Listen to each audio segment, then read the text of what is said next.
सर्वेभ्यो नमः। सभी को डॉक्टर गजानंद आर्य का नमस्ते। रुचिरा तृतीय भाग द्वितीय पाठ। रुचिरा तीसरे भाग का दूसरा पाठ। बिलस्य वाणी कदापि न मे श्रुता। बिल की वाणी मैंने कभी भी नहीं सुनी। कदा जमा अपि कदापि। प्रस्तुत पाठ संस्कृत के प्रसिद्ध कथा ग्रंथ पंचतंत्र के तृतीय तंत्र काकोलुक्यम से संकलित है। पंचतंत्र के मूल लेखक विष्णु शर्मा हैं। इसमें 5 खंड हैं जिन्हें तंत्र कहा गया है। तंत्र का मतलब होता है शास्त्र, पाठ। इसमें गद्य पद्य रूप में कथाएं दी गई हैं जिसके मुख्यतः पात्र पशु पक्षी हैं। पंचतंत्र संस्कृत साहित्य में एक सर्वोत्तम शिक्षापरक एक ग्रंथ है। आज उसी में से ही एक पाठ हम पढ़ रहे हैं। बिलस्य वाणी न कदापि में श्रुता। कस्मिंश्चित् वने खरनखरः नाम सिंहः प्रतिवसति स्म। किसी एक जंगल में खरनखर नाम का शेर रहता था। सः कदाचित् इतस्ततः परिभ्रमन् क्षुधार्थः न किंचिदपि आहारं प्राप्तवान्। वह एक दिन इधर उधर घूमते हुए भूख से पीड़ित होकर कुछ भी भोजन प्राप्तवान नहीं किया। ततः सूर्यास्त समय एकां महतीं गुहां दृष्ट्वा सः अचिंत्यत। उसके बाद सूर्यास्त के समय में एक बहुत बड़ी गुफा को देखकर वह सोचने लगा, नूनम एतस्यां गुहायां रात्रौ कोपि जीवः आगच्छति। जरूर, नूनम माने जरूर, अवश्य, इस गुफा में रात को कोई भी जीव जरूर आता है। अतः अत्रैव निगूढ़ो भूत्वा तिष्ठामि। इसलिए यहीं पर छिप करके बैठ जाता हूं, रहता हूं। एतस्मिन् अंतरे गुहायाः स्वामी दधिपुच्छ नामकः श्रीगालः समागच्छत्। इसके बाद गुफा का जो स्वामी, मालिक, दधिपुच्छ उसका नाम था, एक गीदड़ समागच्छत् आया। दधिपुच्छ नाम का एक गीदड़ वहां पर आया। स च यावत् पश्यति तावत् सिंहपदपद्धतिः गुहायां प्रविष्ट दृश्यते, न च बहिरागतः। स च यावत् पश्यति, जब वह देखता है तो, तावत तभी, सिंह पद पद्धति, शेर के पैर के चलने का तरीका, गुफा में प्रविष्टा दृश्यते, गुफा के अंदर जाता हुआ दिख रहा है। ये देखो, यहां पर देखो, ये दधिपुच्छ गीदड़ है। उस शेर को जाता हुआ तो देख रहा है, पर वापस आने का पैर का निशान उसको नजर नहीं आ रहा है। श्रीगालः अचिंत्यत, गीदड़ सोचने लगा, अहो अहम विनष्टोस्मि, अरे मैं तो मारा गया। नूनम अस्मिन् बिले सिंह अस्तीति तर्कयामि।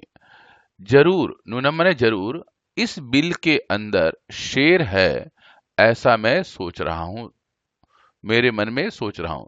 तत् किम करवाणी, तो मैं क्या करूं। एवं विचिन्त्य, इस प्रकार सोचकर, दूरस्थः रवम कर्तुम आरब्ध, दूर से शोर मचाना शुरू कर दिया। भो बिल किम न स्मरसि यन्मया त्वया सह समयः कृतोस्ति यत् यदाहं बाह्यतः प्रत्यागमिष्यामि तदा त्वं माम आकरयिष्यसि। हे बिल, अरे बिल, क्या तुम्हें याद नहीं है जो मेरे और तुम्हारे साथ एक निर्णय हुआ है, एक निश्चित हुआ है कि जब मैं आऊंगा तो जब मैं बाहर से आऊंगा वापस, तब तुम मुझे पुकारोगे, बुलाओगे। यदि त्वम माम न आह्वयसि, अगर तुम मुझे नहीं बुलाते हो, तर्हि मने तो, अहम द्वितीयम बिलम यास्यामि, मैं दूसरे बिल में चला जाऊंगा। इति एतत् श्रुत्वा, इसको सुनकर सिंह अचिंत्य, शेर सोचने लगा। देखो ये बिल के अंदर में गुफा में चुपचाप शेर बैठा हुआ है। यहां से इसकी चिल्लाने की आवाज आ रही है। नूनम ईशा गुहा स्वामिनः सदा समाह्वानम करोति। नूनम अवश्य ही यह गुफा अपने स्वामी को हमेशा बुलाता होगा, बुलाता है, करोति बुलाता है। परंतु मद भयात न किंचित बदति, लेकिन मेरे डर से यह कुछ भी नहीं बोल रहा है। अथवा साध्विदम उच्यते, इसीलिए ठीक ही कहा है। भय संत्रस्त मनसाम हस्तपादादिकः क्रिया प्रवर्तन्ते न वाणी न च वेपतुश्चादिको भवेत्। भय से डरा हुआ मन, हाथ, पैर, ये जो है उसकी क्रिया चलती है। वाणी और डर, कंपन अधिक नहीं होता है। तदा हम अस्य आवाहनम करोमि, तो मैं इसको बुलाता हूं। आवाहन माने बुलाना। एवं स बिले प्रविश्य, इस प्रकार वह बिल के अंदर जब प्रवेश करेगा, मैं भोजनम भविष्यति, मेरा भोजन हो जाएगा। इत्थम विचार्य सिंह, इस प्रकार सोच करके शेर सहसा श्रृगालस्य आह्वानम अकरोत, अचानक गीदड़ का आवाज किया, गीदड़ को बुलाया। आह्वान कर, अकरोत मने बुलाया। सिंहस्य उच्च गर्जन प्रतिध्वनिना सा गुहा उच्च ही श्रृगालम आहवयत। सिंह शेर के ऊंचे गर्जन वाली प्रतिध्वनि से वह गुफा ऊंचे ही जोर से श्रृगालम आहवयत, गीदड़ को बुलाया अंदर। अनेन अन्येपि पशवः भयभीता, इससे जो दूसरे जानवर थे वो भी डर गए। अब भयभीता भवन, डर गए। श्रृगालोपि ततः दूरम पलायमानः इमं अपठत, गीदड़ भी उसके बाद दूर से जाते हुए, दूर भागते हुए, पलायमाना भागते हुए, इमम अपठत, यह श्लोक पढ़ा। देखो जब गर्जन किया शेर जोर से, तो सारे जानवर डर गए और वहां से भाग गए, चिड़िया भी उड़ गई सब। अनागतम यह कुरुते स शोभते, स सोच्यते यो न करोति अनागतम, वने अत्र संस्थस्य समागता जरा, बिलस्य वाणी न कदापि में श्रुता। जो आया नहीं है उसको जो करता है वह शोभा देता है। वह सोचता है जो बिल्कुल आया भी नहीं और कर रहा भी है। वने अत्र, यहां जंगल में अगर बुढ़ापा आ भी गया है तो पर भी मैंने बिल की वाणी कभी भी नहीं सुनी। यहां पर कवि कहना चाहते हैं, जो चीज आई नहीं है उसको दिमाग से सोचो, और जो आ गई है उसको भी दिमाग से सोच करके तरीके से निपटाओ। अब विलस्य वाणी न कदापि में श्रुता, ये पाठ तो हो गया। अब यहां पर शब्दार्थ दिया है। पाठ के अंदर जो कठिन शब्द हैं, जो ना समझ में, आप यहां से देख सकते हैं। कस्मिश्चित, इसमें दो शब्द है, कस्मिन जमा चित, तो कस्मिश्चित बनता है किसी वन में। क्षुधा जमा आर्तः, दीर्घ संधि है, भूख से व्याकुल, अंतरे बीच में। निगूढ़ो भूत्वा, छिप कर, यहां पर निगूढ़ विसर्ग है, विसर्ग संधि कारण ओ हो गया है। सिंह पद पद्धति, शेर के पैरों का चिन्ह। रवह, आवाज, जोर से शोर करने को रवह कहते हैं। यावत तावत, जब तक तब तक। समयः, शर्त। बाह्यतः, बाहर से। यदि तर्हि, यदि माने अगर, तर्हि माने तो। तच्छ्रुत्वा, इसमें व्यंजन संधि है, तत् जमा श्रुत्वा, तच्छ्रुत्वा, वह सुनकर। भय संत्रस्त मनसाम, डरे हुए मन वालों का। हस्तपाद आदि का, हाथ पैर आदि से संबंधित। हस्तपाद जमा आदि का, यहां पर दीर्घ संधि है। वेपथु, कंपन। भोज्यम, भोजन। सहसा, अचानक, एकाएक। अनागतम आने वाले दुख को, जो नहीं आया है। सोच्यते सोच चिंतन होता है। संस्थस्य रहते हुए, यह स्य जो है षष्ठी व्यक्ति है तो का के की का प्रयोग हो जाता है। जरा बुढ़ापा, कुरुते करोति निराकरण करता है। बिलस्य बिल का गुफा का, उच्चारणम कुरुत, इसको बोल करके पढ़ना है ताकि शुद्ध उच्चारण आप सीख सकें। कस्मिश्चित विचिन्त्य साध्विदम क्षुधार्तः एतत् श्रुत्वा भयसंत्रस्तमनसां सिंहपदपद्धतिः समाह्वनम प्रतिध्वनिः। अब हम आपको यहाँ पर प्रश्नोत्तर समझाते हैं। पाठ के प्रश्नोत्तर जो अभी हमने इसका उच्चारण किया, ये वही प्रश्न नंबर 1 है। और प्रश्न नंबर 2 इसमें लिखा हुआ है एकेन पदेन उत्तरम लिखत, एक शब्द में आपको जवाब देना है। सिंहस्य नाम किम, तो जो ये रेड मार्क है ये प्रश्नवाचक है। यहां पर प्रश्न को समझना अनिवार्य है। यहाँ ख में कह प्रश्न है, ग में कस्मिन, और हस्त पादादि का क्रिया कीशाम न प्रवर्तनते, यहाँ केशाम जो है प्रश्न है। यहाँ पर कीन प्रश्न है। तो ये जो पहला शब्द है क का उत्तर खर न खर, यहाँ पर सिंहस्य नाम, शेर का क्या नाम था, तो यहाँ पर खर न खर। यहाँ दूसरा है गुहाया स्वामी का आसित, गुफा का स्वामी कौन था, तो यहां बताया दधिपुच्छ श्रृगाल। यहां ग है क सिंह कस्मिन समय गुहायम अभ्यागत, शेर किस समय गुफा के अंदर, सूर्यास्त समय, सूर्यास्त के समय अंदर आया। हस्त पादादि का क्रियेशाम न प्रवर्तन्ते, हस्त पैर आदि का जो चराना डुलना है किसका नहीं होता है, भय संत्रस्त मनसाम, जो डरा हुआ आदमी है उसका हाथ पैर नहीं चलता है। गुहा केन प्रतिध्वनिना, गुफा में किसने आवाज की, सिंहस्य गर्जनेन, शेर के गर्जन से।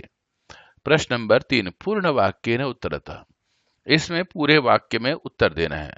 पूरे वाक्य को उत्तर देने का बहुत आसान तरीका यह है, वाक्य में आप ढूंढ लें कि प्रश्न कौन सा है। तो यहां पर जैसे कुत्र, इसमें प्रश्न है, इसमें किम प्रश्न है, यहाँ किम प्रश्न है, और घ में कुत्र है, ग में किम है, और च में क है। इसकी जगह जहां प्रश्न है इसकी जगह आप उत्तर लगा देंगे तो आपको पूरा का पूरा वैसे लिख देंगे तो उत्तर बन जाता है। अब उत्तर यहां जैसे देखा है खर न खर, अब शब्द है कुत्र, कुत्र की जगह हमने वने लगा दिया, प्रस्ती वसति स्म। इसी प्रकार से यहाँ देखिए महति गुफाम दृष्ट्वा सिंह चिंतयत नूनम एतस्यां गुहायां रात्रौ कोपी जीवः आगच्छति अतः अत्रैव निगूढ़ो भूत्वा तिष्ठामि। आप इसको पाठ से देख करके लिख सकते हैं। श्रृगालः अचिन्तयत् अहो विनष्टोऽस्मि नूनम अस्मिन् बिले सिंह अस्तीति तर्कयामि तत्किं करवाणि।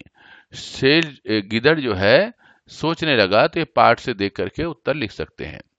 अब इसमें चेंज कर दिया, श्रृगालः गुहायां दूरः पलायित, यहाँ कुत्र है तो दूरम। गुहा समीपम आगत्य श्रृगालः पश्यति, गुफा के पास आकर के गीदड़ देखता है। यह सिंह पद पद्धति गुहायम प्रविष्ट, शेर के पैर के निशान अंदर जाने का है। यह अनागतम कुरुते स शोभते, जो बिना आए हुए को उसको सोचता है वो शोभा पाता है। यहां पर जिन शब्दों में रेखांकित है उनको उनका प्रश्न निर्माण करो, जैसे क्षुधार्थ, दधिपुच्छ, स्वामिनः, हस्तपादादिकः, बिले, इन शब्दों में परिवर्तन करना है। तो यहां पर आ गया पहले क्षुधार्थ का आएगा कीदृश, बाकी सारा ऐसे के ऐसे आ जाएगा। यहाँ दधिपुच्छ है तो किम आ जाएगा, तो यहां पर किम आने के बाद किम नाम श्रृगाल स्वामी आसित, ये उत्तर है, उसका प्रश्न बनाना है हमको।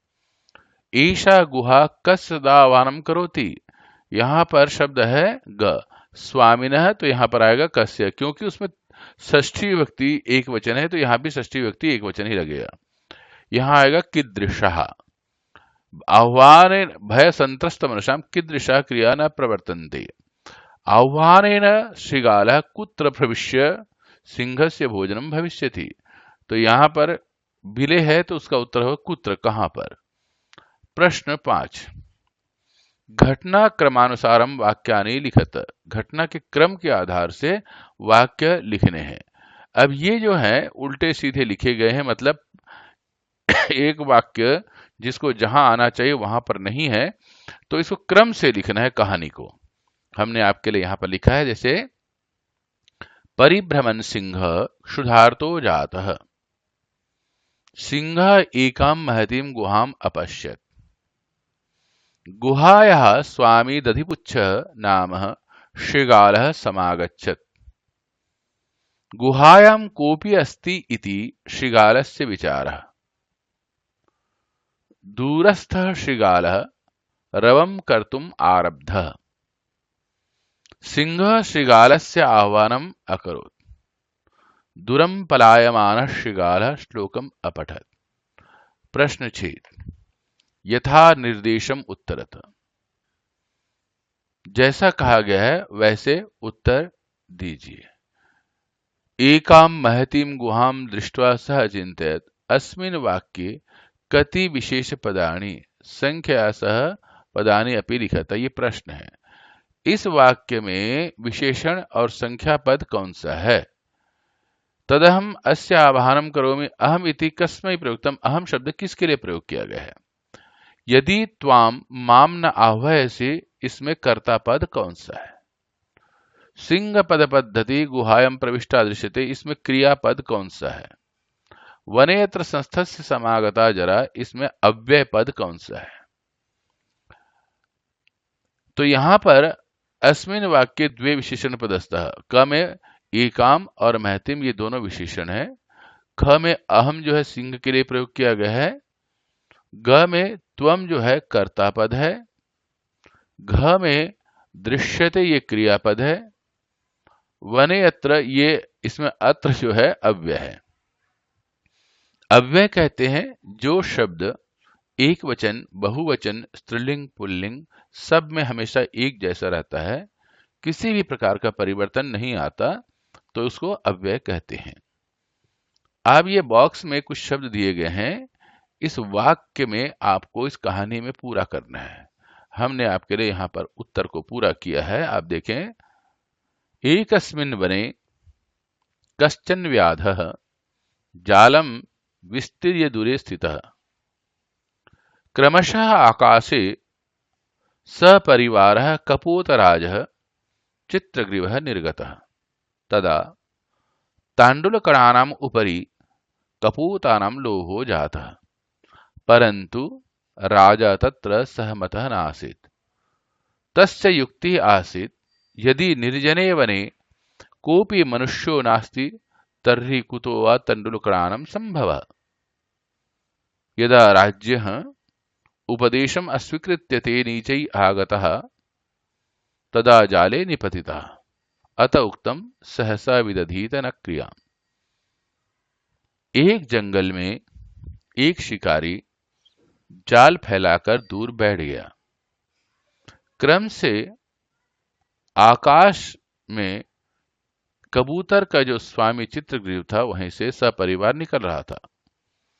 उसी समय चावल के दाने देखकर कबूतरों के मन में लालच आया, परंतु राजा इससे सहमत नहीं था।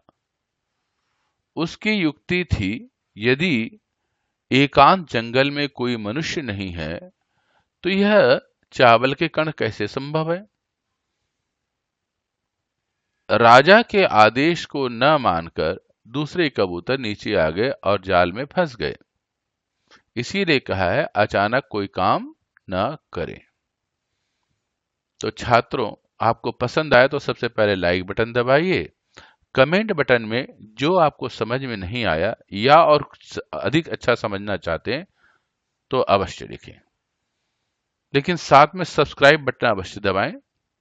सब्सक्राइब बटन दबा करके आप संस्कृत में जुड़े, हिंदी में जुड़ेंगे और 12वीं तक के सारी क्लास में जुड़ेंगे। और अपने मित्रों को अवश्य भेजें। संस्कृत के छात्र सभी बड़ों को प्रणाम करें, छोटों से प्रेम करें, गुरुजनों का सम्मान करें और सभी को हमारे को इस तरीके का अच्छा व्यवहार करना चाहिए।